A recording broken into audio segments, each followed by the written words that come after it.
tunawafanyia semina, tunawapa vyeti na leseni za kuwatazama kwa kipindi cha mwaka mmoja, na tunawafundisha namna ya kutoa huduma kwa wawekezaji ili kuepuka wawekezaji kutumia watu ambao ni matapeli, watu wasio waaminifu, ambao mwisho wa siku wanachafua na kuharibu taswira ya Tanzania kama sehemu salama ya kuja kufanya uwekezaji.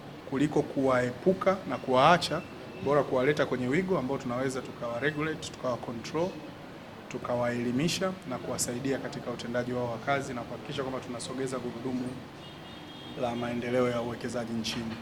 Lakini tunawaona pia kama nyenzo muhimu sana ya kuwaelimisha Watanzania, kwa sababu 100% ya watoa huduma hawa ni Watanzania.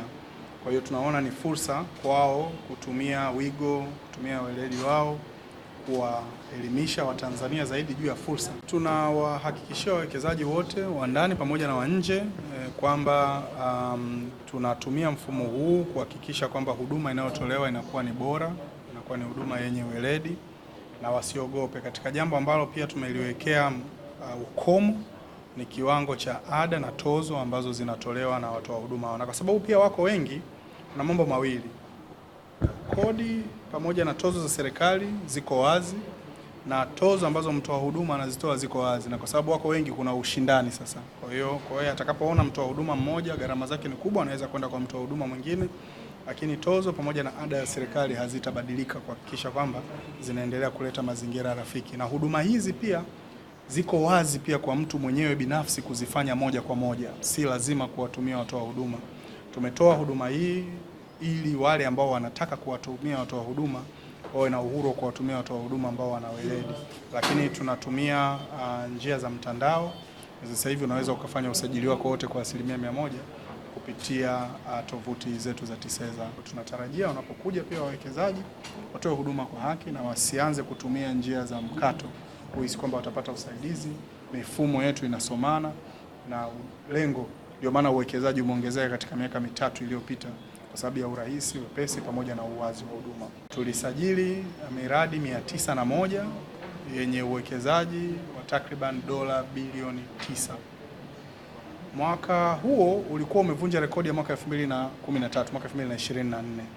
Lakini mwaka 2025 ukawa mwaka bora kuliko mwaka 2024. Tukasajili miradi 927 yenye takriban dola bilioni 12 za mitaji iliyokuja nchini. Kwa hiyo kitakwimu mwaka 2025 ndio mwaka bora wa uwekezaji nchini Tanzania tangu tumeanza kuchukua takwimu mwaka 1991. Na hili ni jambo kubwa na la maana sana, kwa sababu kwa kawaida nchi nyingi za Kiafrika mwaka wa uchaguzi huwa hauna uwekezaji mwingi. Watu wengi huwa wanasubiri, lakini kwa Tanzania haikuwa hivyo. Wingi wa uwekezaji uliendelea kumiminika nchini, na ndio maana mwaka 2025 kwa sasa ndio mwaka bora kabisa kihistoria kwa uwekezaji katika nchi yetu. Watanzania wana miradi mingi, wana maono mengi, sio kila mtu anaweza kufanya feasibility study. Kwa hiyo matarajio yetu ni kwamba hawa watoa huduma wataweza kuwasaidia Watanzania kufanya feasibility study, na baada ya zile feasibility study kufanyika, sisi tutawasaidia Watanzania kwenda kuzitafutia wawekezaji. Kwa hiyo tuwaombe na tutoe rai kwa Watanzania wote wenye mawazo ya biashara, wenye maeneo ambao wanataka kufanyia feasibility study, wapo watoa huduma waliosajiliwa na TISEZA, wanaweza wakawatumia wakawasaidia kuandaa feasibility, na sisi kama mamlaka ya uwekezaji tutawasaidia kwenda kutafuta uwekezaji na kutafuta mitaji. Nchi yetu sasa hivi ni kitovu au inaongoza katika nchi bora ya Tanzania, katika nchi 5 Afrika inaongoza katika kupokea wawekezaji.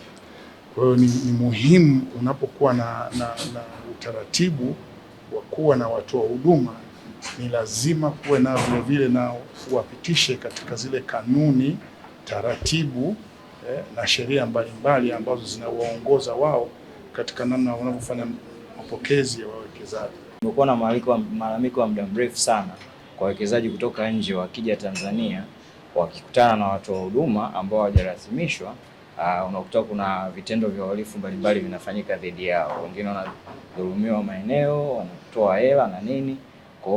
Na wengi mtaani tumekuwa tukiwaita kama vishoka hawa watu.